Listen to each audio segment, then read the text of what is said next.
दोस्तों, क्या आप जानते हैं ब्रह्मा जी के उस अस्त्र के बारे में जिसको एटम बॉम्ब के बराबर माना जाता था? क्या आपको पता है भगवान शिव के पास एक ऐसा अस्त्र भी था जो उनकी आंखों के इशारे से दुश्मन पर वार कर देता था? दोस्तों, अगर आप हिंदू माइथोलॉजी में दिलचस्पी रखते हैं और इन सब सवालों के जवाब जानना चाहते हैं तो आज के वीडियो में आखिरी तक जुड़े रहिएगा, क्योंकि आज हम बात करेंगे हिंदू माइथोलॉजी के 7 सबसे शक्तिशाली अस्त्रों के बारे में। तो चलिए शुरू करते हैं। दोस्तों, ब्रह्मास्त्र एक बहुत ही शक्तिशाली अस्त्र था जो ब्रह्मा जी द्वारा बनाया गया था। हिंदू धर्म में ये माना जाता है कि दुनिया में सत्य और धर्म को बनाए रखने के लिए इस अस्त्र का निर्माण किया गया था। ये एक ऐसा अस्त्र है जिसको बहुत ही सोच समझकर चलाया जाता था, क्योंकि ये अस्त्र सिर्फ दुश्मन को अकेले को ही नहीं बल्कि उनकी पूरी सेना को खत्म करने के काबिल था। कहा जाता है कि एक बार ये अस्त्र निकाल लिया जाता था तो इसको चलाना अनिवार्य हो जाता था और बिना चलाए इसको शांत नहीं किया जा सकता था। ब्रह्मास्त्र को आमतौर पर युद्ध में इस्तेमाल नहीं किया जाता था और इसको केवल उस समय के लिए रखा जाता था जब सारे उपाय खत्म हो जाते थे।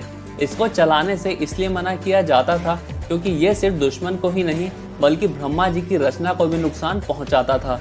इसके उपयोग से जमीन बंजर हो जाती थी तो उस जमीन पर रहने वाले लोग बांझ, जंगल के जंगल तबाह हो जाते थे और बेहिसाब बीमारियां फैल जाती थी। इस अस्त्र की तुलना अगर आज के समय से की जाए तो ये इतना शक्तिशाली था जितना कि आज का एटम बॉम्ब। दोस्तों, वज्र अस्त्र इंद्रदेव का अस्त्र था और इसकी शक्ति ये थी कि इससे बहुत ही बड़ी मात्रा में बिजली निकलती थी। पुराणों के अनुसार इस अस्त्र को साधु दधीची की रीढ़ की हड्डी से बनाया गया था।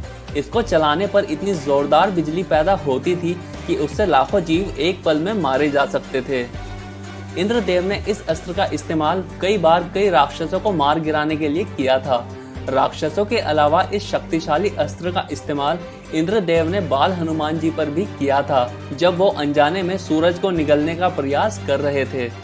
रामायण में ये अस्त्र राम और लक्ष्मण जी के पास था और महाभारत में वज्र अस्त्र अर्जुन ने अपने पिताजी से पाया था। महाभारत में अर्जुन ने इस अस्त्र की सहायता से ही लाखों असुरों का वध किया था। दोस्तों, आगे बढ़ने से पहले अगर अभी तक आपको वीडियो पसंद आ रहा है तो अभी के अभी लाइक कर दीजिए और चैनल पर पहली बार आए हैं तो सब्सक्राइब करके घंटा भी बजा दीजिए। दोस्तों, नारायण अस्त्र भगवान विष्णु का एक अस्त्र था जो सिर्फ उनके द्वारा ही किसी को दिया जा सकता था और ये सिर्फ एक बार ही इस्तेमाल किया जा सकता था। इसका इस्तेमाल भी हमने महाभारत में देखा है, जहां अश्वत्थामा ने इसको पांडवों की सेना पर चलाया था और इससे उनकी सेना का एक बहुत बड़ा हिस्सा मारा गया था। ये अस्त्र जब चलाया जाता था तो आसमान में लाखों की संख्या में तीर पैदा हो जाते थे, जिनसे बचना लगभग नामुमकिन होता था। इस अस्त्र की खासियत ये है कि इसका मुकाबला करने की जितनी ज्यादा कोशिश की जाती थी ये उतना ही शक्तिशाली होता जाता था, यानी कि इसको रोक पाना लगभग असंभव था। इससे बचने का एकमात्र यही तरीका था कि इसके सामने अपने अस्त्र छोड़कर खुद को अर्पित कर दो। महाभारत में भी जब इस अस्त्र का इस्तेमाल हुआ था तो देखते ही देखते पांडवों की सेना का एक बड़ा हिस्सा मारा गया। तब भगवान कृष्ण ने सेना को आदेश दिया कि इसके सामने अपने अस्त्र डाल दो और झुक जाओ, और तब जाके इस अस्त्र को रोका गया। दोस्तों, ब्रह्मशीर भी ब्रह्मा जी का ही अस्त्र है और यह उनका सबसे ज्यादा शक्तिशाली अस्त्र है। इस अस्त्र की बात करें तो ये ब्रह्मास्त्र से भी 4 गुना ज्यादा शक्तिशाली था और अगर ब्रह्मास्त्र को एटम बॉम्ब के बराबर बोला जाता है तो ब्रह्मशीर को थर्मोन्यूक्लियर बॉम्ब कहना बिल्कुल भी गलत नहीं होगा। इस अस्त्र का प्रयोग जब होता था तो दुश्मन तो मरता ही था, साथ ही जिस जगह ये गिरता था उस जमीन को भी सालों तक के लिए बंजर कर देता था। रामायण में इस अस्त्र का ज्ञान भगवान राम और लक्ष्मण दोनों को ही था, लेकिन उन्होंने इसका इस्तेमाल नहीं किया था। महाभारत में इसका उपयोग अश्वत्थामा और अर्जुन के बीच देखा गया था, जब दोनों ही अपने सबसे शक्तिशाली अस्त्र लिए एक दूसरे के सामने आ खड़े हुए थे। नारद और व्यास जी ने अगर उनको अस्त्र इस्तेमाल करने से ना रोका होता तो दुनिया को नष्ट होने से कोई नहीं बचा सकता था। दोस्तों, पशुपतास्त्र भगवान शिव का एक बहुत ही शक्तिशाली अस्त्र था जिसको उन्होंने खुद ही बनाया था और इसकी मदद से कई दानव नगरों को नष्ट किया था। ये इतना ज्यादा शक्तिशाली था कि एक पल के भीतर ये पूरा ब्रह्मांड मिटाने के काबिल था। महाभारत काल में इस अस्त्र का ज्ञान सिर्फ अर्जुन को था और रामायण में इस अस्त्र के बारे में राम जानते थे और उनको ये अस्त्र विश्वामित्र जी से मिला था। इस अस्त्र की खासियत ये थी कि ये एक बाण था, लेकिन इसके इस्तेमाल के लिए हमेशा धनुष की जरूरत नहीं होती थी। जी हाँ दोस्तों, इस अस्त्र का उपयोग सिर्फ धनुष से ही नहीं बल्कि आंखों के इशारे से और आवाज से भी हो सकता था। यहाँ तक कि मानसिक संकल्प के द्वारा भी इस अस्त्र का उपयोग करना मुमकिन था।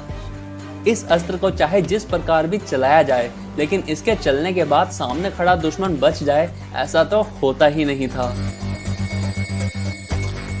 दोस्तों, दूसरे नंबर पर आता है सुदर्शन चक्र, जो भगवान शिव द्वारा भगवान विष्णु को दिया गया था।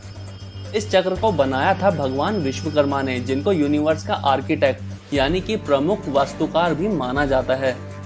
सुदर्शन चक्र सूरज की धूल से बनाया गया था और इसमें 2 लेयर में लाखों की संख्या में नोकीले दांत हैं, जो एक दूसरे से उल्टी दिशा में घूमते हैं। विष्णु जी के अवतार भगवान राम और भगवान कृष्ण दोनों ने ही इस चक्र को धारण किया था, लेकिन इसका इस्तेमाल सिर्फ कृष्णा ने ही किया था। श्री कृष्णा ने सुदर्शन चक्र से ही शिशुपाल का वध किया था।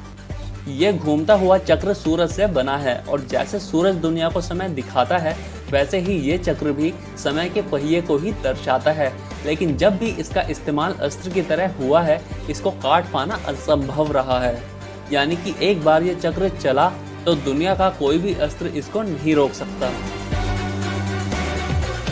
दोस्तों, हिंदू धर्म में सबसे ज्यादा शक्तिशाली जो अस्त्र आता है वो है भगवान शिव का त्रिशूल, जो ब्रह्मांड के सभी अस्त्र और शस्त्र से ज्यादा प्रभावशाली है। त्रिशूल भी भगवान विष्णु के सुदर्शन चक्र की तरह सूरज की धूल से ही बनाया गया है और विश्वकर्मा जी ने इसको चक्र के साथ ही बनाया था। कहा जाता है कि सुदर्शन चक्र और शिव जी का त्रिशूल दोनों ही बराबर शक्तिशाली हैं, लेकिन भगवान शिव के हाथों में होने के कारण त्रिशूल ब्रह्मांड का सबसे ज्यादा शक्तिशाली अस्त्र हो जाता है। एक बार अगर त्रिशूल चला दिया जाए तो इसको पूरे ब्रह्मांड में कोई नहीं रोक सकता सिवाय भगवान शिव के, और अगर इसको भगवान शिव खुद भी ना रोकें तो ये त्रिशूल पूरी दुनिया नष्ट करने में सक्षम है। इस अस्त्र के सामने बड़े से बड़े अस्त्र भी नाकाम हैं और किसी भी अस्त्र में चाहे कोई भी अलौकिक शक्ति हो, त्रिशूल के सामने सब खत्म हो जाती है। त्रिशूल इतना ज्यादा शक्तिशाली है कि इसको भगवान शिव और आदिशक्ति के अलावा कोई भी नहीं छू सकता था, क्योंकि इसकी अपार शक्ति को सहने की क्षमता किसी में नहीं थी। दोस्तों, आज के वीडियो के लिए बस इतना ही। आपको इनमें से किस किस अस्त्र के बारे में पता था, हमको कमेंट सेक्शन में जरूर बताइए और अपने दोस्तों की जानकारी बढ़ाने के लिए वीडियो उनके साथ भी शेयर कीजिए।